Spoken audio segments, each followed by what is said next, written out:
Kamusta na kayong lahat? Oras na ulit para magkwentuhan dito sa Storytime with Tita.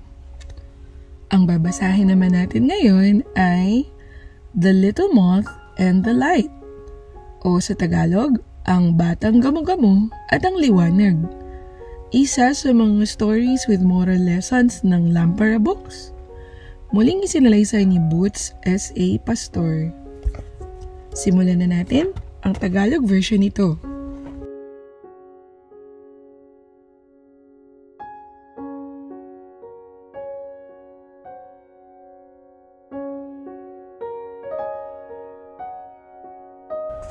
Napakadilim sa kakahuyan. Isang inang gamo-gamo at ang kanyang anak ang naghahanap ng ligtas na lugar na mapapaglipasan nila ng gabi. Nang matanaw ng batang gamo-gamo ang kumukuti-kutitap na liwanag sa di kalayuan.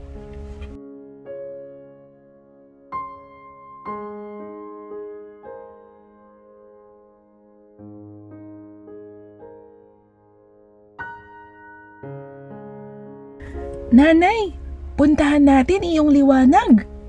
Yakag ng batang gamo-gamo sa kanyang ina.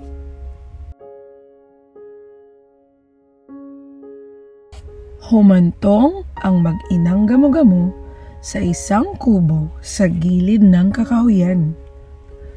Ang liwanag na nakita nila mula sa kakahuyan ay nanggagaling sa isang lampara sa ibabaw ng isang maliit na mesa.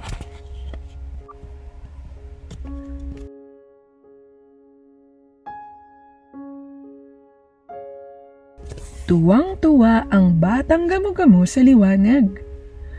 Ang ganda ng liwanag, nanay! Bulalas niya.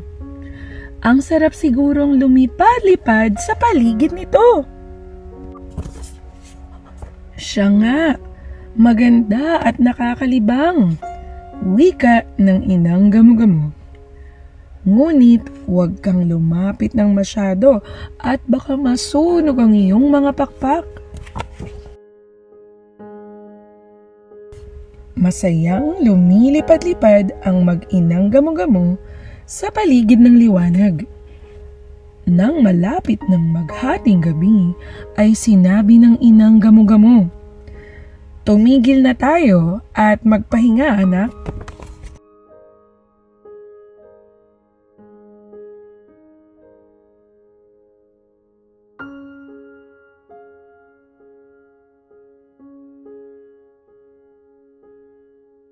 Naku, nanay, hayaan niyong manatili muna ako rito sa liwanag ng mas matagal.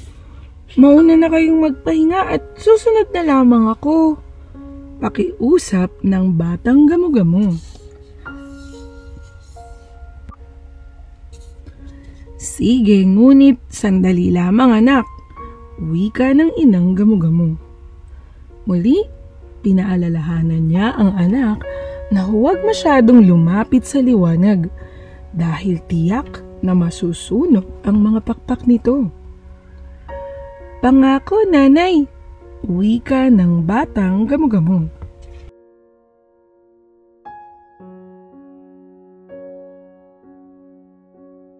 Lumipad ang inang gamo-gamo palabas ng kubo.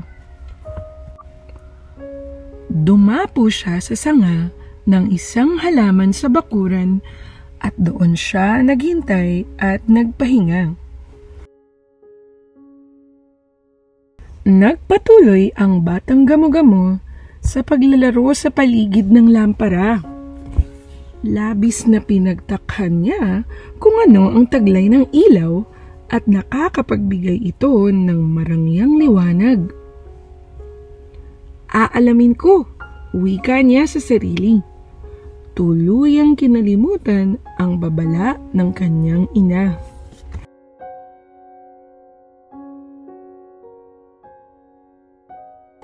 Diretso sa ilaw, lumipad ang gamo-gamo at agad na nagliyab ang kanyang mga pakpak at nasunog.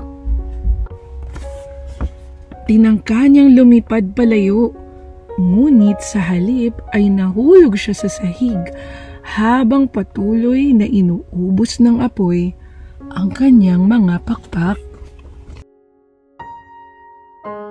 Kinabukasan ay nagising ang inang Gamo-Gamo.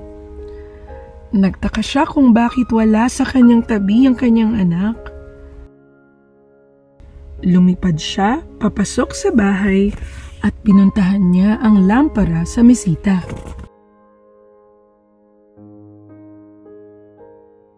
Wala ng ilaw ang lampara. Hinanap ng inang Gamo-Gamo ang kanyang anak. At anong hinagpis niya nang makita niya ito sa sahig? Wala ng buhay at sunog na sunog ang mga pakpak. Ang aral ng ating kwento, ang batang masunurin ay hindi napapahamak. At dito nagtatapos ang Batang Gamo-Gamo at ang Liwanag, o The Little Moth and the Light.